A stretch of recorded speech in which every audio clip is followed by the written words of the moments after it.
કલ્પના બહારની વાત છે. જમીને આસમાન મૂળ મેના માંડ્યા, થીર કરીને ઠેરાયા, સોહીરે મરમ મેરી નજરૂ મેં આયા. ગ્રેવિટીને સાચવીને બેઠા છે, ગુરુત્વાકર્ષણને સાચવીને બેઠા છે, ને આટલા વર્ષોથી એમનમ જીવન મારું ને તમારું આપણા બધાનું ચાલે છે પેઢીઓથી.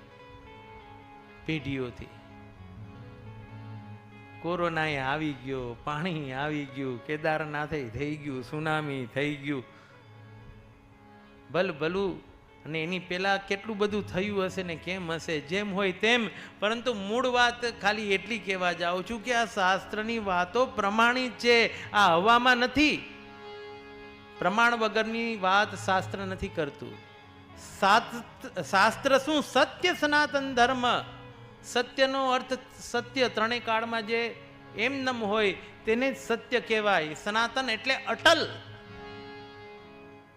એવું ને એવું, ન વટે ઘટે ન વધે, એવું ને એવું રહે, નિત્ય નૂતન રહે, નિત્ય નવું રહે. આ મોડર્નિટી કહે ને, સનાતનમાં એવું છે કે રોજ મોડર્નિટી હોય. કેમ કે બ્રહ્માંડ બહારની વાત જ નથી. સત્ય સનાતન ધર્મ, એને જ ધર્મ કહેવામાં આવે, જે અટલ છે, સત્ય છે, નિત્ય નૂતન છે. બોલીએ સત્ય સનાતન ધર્મ પ્રસન્ન રહો. બધાને લાગુ પડે છે ને બધાએ ધારણ કરવો જ પડે છે. ભલે ને તમે ગમે એમ કહો, એ ધારણ કરવો જ પડે.